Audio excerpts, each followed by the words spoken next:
Sir, আমি protection নিয়ে এসেছি। বিভা, তুমি এসব কি বলছো? হঠাৎ আমার বাসায় এসেছো কেন? স্যার, আপনি আমাকে কোনোদিন পড়াতে চান না, অনেক দিন আমাকে আদর করেন না, তাই আজ আমি নিজেই চলে এসেছি। তুমি বললে তোমার শরীর অসুস্থ হয়েছে, তাই আমি পড়াতে যাইনি। আমার হয়েছে, তাতে কি হয়েছে? তাই বলে কি আপনার দেহের ক্ষুধা মেটাবেন না? বিভা, আজ তোমার কি হয়েছে? তুমি এমন ভাবে কথা বলছো কেন? 1 বছর আমাকে প্রাইভেট পড়াচ্ছেন, সপ্তাহে পারলে 7 দিনই আমার শারীরিক চাহিদা মিটিয়েছেন, আশ্বাস দিয়েছিলেন আপনার চাকরি হওয়ার পর আমাকে বিয়ে করবেন। আপনার তো সরকারি ভালো একটা চাকরি হয়েছে, এখন আর আমাকে চিনছেন না, এখন বাবা মায়ের পছন্দে বিয়ে করছেন। মেয়েটির নাম প্রিয়া। কথাটি শোনা মাত্র অপু চমকে উঠে থতমত খেয়ে গেল, আমতা আমতা করে বলল, এসব উল্টাপাল্টা কি বলছো তুমি? স্যার, মনে আছে প্রথম যেদিন আমাকে আপনি ফুসলিয়ে আমার সাথে শারীরিক সম্পর্ক করেছিলেন, সেদিন আমি কি বলেছিলাম একটু মনে করে দেখুন তো। স্যার, আপনি এটা কি করছেন আমার সাথে? তুমি একদম ভয় পেও না, কষ্ট হবে না, আমি তোমাকে সহযোগিতা করব, তুমি অনেক সুখ পাবে। আমরা দুজন মিলে সুখের সাগরে ভাসতে ভাসতে দূর অজানায় চলে যাব। স্যার, আমি কোনোদিন এগুলো কিচ্ছু করিনি, আমার খুব ভয় করছে। করনি তাতে কি হয়েছে, আমার সাথে করবে। আর আমি তো তোমাকে বলেছি আমার ভালো একটা চাকরি হওয়ার পরেই তোমাকে আমি বিয়ে করব। সত্যি আপনি আমাকে বিয়ে করবেন? 100 বার সত্যি। তাই আর আমাকে বাধা দিও না। কিন্তু তুমি কিন্তু কিন্তু করছো কেন? তুমি তো আমাকে খুব পছন্দ করো। পছন্দ করি ঠিকই, কিন্তু আমি ফিজিক্যাল রিলেশন। আরে বোকা মেয়ে, কোনো ভয় পেও না, আমি তোমাকে কষ্ট দিব না বলেই অপু শক্ত করে জড়িয়ে ধরে ইভাকে আদর করতে লাগলো। স্যার, আমি ভীষণ ব্যথা পাচ্ছি, এই কথাটি আমি আপনাকে বারবার বলেছিলাম, কিন্তু আপনি আমার কোনো কথাই শোনেননি, আমাকে রক্তাক্ত করে দিয়েছিলেন। মনে পড়ে স্যার? ইভার কথা শুনে অপুর কপাল কিছুটা ঘেমে গেল। স্যার, আপনি তো ঘেমে গেছেন, কপালটা মুছে দিব নাকি আপনি আমার ওড়না টান দিয়ে নিয়ে আপনি আপনার কপাল মুছে নেবেন? ইভা, উল্টাপাল্টা কথা না বলে বাসায় চলে যাও। আমার একটা কথা শুনেই আপনি ঘামছেন, বাকি ঘটনা শুনলে তো আপনার অবস্থা খারাপ হয়ে যাবে। ইভা, তুমি এভাবে কথা বলছো কেন? তোমার মতিগতি ভালো মনে হচ্ছে না। কি হয়েছে তোমার? স্যার, আমার কিছুই হয়নি। আপনার তো বিয়ে হয়ে যাচ্ছে, বিয়েতে তো দাওয়াত দিবেন না, আপনার বউকে হয়তো দেখতেও পাবো না। আপনার বউ মনে হয় অনেক সুন্দর, তাই না? আমি জানি না। আমি কিন্তু জানি। তুমি কিভাবে জানো? শুনবেন আমি কিভাবে জানি? তাহলে শুনুন। দুদিন আগে বাহিরে প্রচন্ড বৃষ্টি হচ্ছে, আমি বাসার দরজা জানালা সব বন্ধ করে দিলাম, মেইন দরজা খুলে বাহিরে থাকা পাপোশটা ভেতরে নিয়ে আসবো। এমন সময় লক্ষ্য করলাম আমাদের বাসার সামনে খুব সুন্দর একটা মেয়ে দাঁড়িয়ে আছে। আমি মেয়েটির দিকে তাকিয়ে তার কাছে জানতে চাইলাম, আপনি কে? এখানে কি করছেন? মেয়েটি বলল, বাহিরে খুব বৃষ্টি হচ্ছে, তাই এখানে একটু দাঁড়ালাম, আপনার কোনো সমস্যা হলে চলে যাচ্ছি। মেয়েটির ভদ্রতা দেখে আমি বললাম, না না, আপনি কোথায় যাবেন? আসুন বাসায় আসুন, বাসার ভেতরে এসে বসুন, বৃষ্টি কমে গেলে চলে যাবেন। মেয়েটি আমার কথায় সম্মতি দিয়ে আমার সাথে বাসার ভেতরে চলে আসলো। মেয়েটিকে ড্রয়িং রুমে বসতে দিলাম।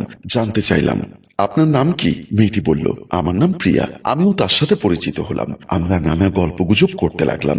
গল্পের এক ফাঁকে প্রিয়া আমাকে বলল তার নাকি বিয়ে ঠিক হয়েছে। আমি তার বরের ছবি দেখতে চাইলাম, সে আমার সামনে আপনার ছবিটা দেখালো। আমি যেন আকাশ থেকে পড়লাম, কিছুটা নিস্তব্ধ হয়ে গেলাম। আমার নীরবতা দেখে প্রিয়া জানতে চাইলো, কি ব্যাপার, হঠাৎ নীরব হয়ে গেলেন কেন? আমি বললাম, শুভকামনা রইল, আমাদের বিয়েতে কিন্তু অবশ্যই আপনাকে আসতে হবে। আমি মুচকি হেসে বললাম, তার আগে হয়তো আমার বিয়েতে আপনাকে দাওয়াত দিব। প্রিয়া অবাক হয়ে জানতে চাইলো, কি বলছেন? আপনার বিয়ে? আপনার বরের ছবি দেখি। আমি বললাম, সম্পর্ক যখন হয়েছে তখন অবশ্যই আপনাকে আমার বরের ছবি দেখাবো। ইভা একটা দীর্ঘশ্বাস ছেড়ে বলল, স্যার, ওকে বলেছি আমার বিয়ে, আমার বরের ছবি তো অবশ্যই দেখাবো। অপু কাঁপা কাঁপা গলায় বলল, তোমার বিয়ে কবে, কার সাথে? তুমি তো আমাকে কিছু বললে না, তোমার আব্বা আম্মাও তো আমাকে কিছু বললো না। আব্বা আম্মাকে এখনো বলা হয়নি। কি বলছো? তোমার আব্বা আম্মাকে বলা হয়নি মানে কি? তার মানে তুমি পালিয়ে বিয়ে করছো? না, পালিয়ে বিয়ে করব কেন? যে আমার জীবনের প্রথম প্রেম, যাকে মন প্রাণ দেহ সব উজাড় করে দিয়েছি, তাকে বিয়ে করব। তার মানে? মানেটা তো খুবই সোজা, আমি আপনাকে বিয়ে করব আর আপনি আমাকে বিয়ে করবেন। ইভা, এটা কোনো দিনও সম্ভব না। আমার এঙ্গেজমেন্ট হয়ে গেছে, আগামী সপ্তাহে আমার বিয়ে। বিয়েটা ভেঙে দিবেন, প্রিয়াকে বিয়ে করবেন না। যে তারিখে প্রিয়ার সাথে বিয়ের কথা ছিল সেই তারিখে আপনার সাথে আমার বিয়ে হবে। কিছুটা উত্তেজিত অপু বলল, অসম্ভব, কোনোদিনও সম্ভব না। স্যার, কুল কুল, এত উত্তেজিত হওয়া তো শরীরের জন্য ক্ষতিকর। খেলা তো মাত্র শুরু করলাম, এখনো আসল চালটা দেইনি। কি আসল চাল? আর কি খেলা? স্যার, বেশি পেছনে যেতে হবে না, গতকালকের কথাটা মনে করুন। আম্মু আব্বু বাসায় না থাকার সুযোগে আপনি চুপি চুপি বাসায় আসলেন, তারপর আমাকে টান দিয়ে দেওয়ালের সাথে চেপে ধরে আদর করতে লাগলেন। আমি আপনাকে বোঝাতে চেষ্টা করলাম, স্যার আমি অসুস্থ, কিন্তু আপনি আমার কোনো বারণ শুনলেন না। ড্রয়িং রুমের সোফায় ধাক্কা দিয়ে ফেলে দিলেন, তারপর ক্ষুধার্ত বাঘের মতো আমার উপর ঝাঁপিয়ে পড়লেন। আমার অন্যায় বিনয় আপনি শুনলেন না, আমার কাপড় খোলার চেষ্টা করছেন। আমার স্পর্শকাতর স্থানে হাত দেবার পর বুঝতে পারলেন আমি সত্যি অসুস্থ। তারপর ক্ষুধার্ত বাঘ শান্ত হয়ে গেল। আমি কাপড় ঠিক করতে করতে আপনি দাঁড়িয়ে গেলেন। আমিও দাঁড়িয়ে আপনার কাঁধের উপর হাত রেখে বললাম, এত পাগল হয়ে যান কেন? বিয়ের পরও কি এমন পাগলামি করবেন? আপনি আমার কথার কোনো জবাব না দিয়ে বাসা থেকে বের হয়ে গেলেন। আপনার ব্যবহারে কিছুটা অবাক হলাম। হঠাৎ চোখ পড়ল সিসি ক্যামেরার দিকে, চমকে উঠলাম। মনে পড়ল আব্বু গতকাল রাতে সিসি ক্যামেরাটা লাগিয়েছেন। এত সময় যা করেছি সব ভিডিও হয়ে গেছে। এখন কি করব?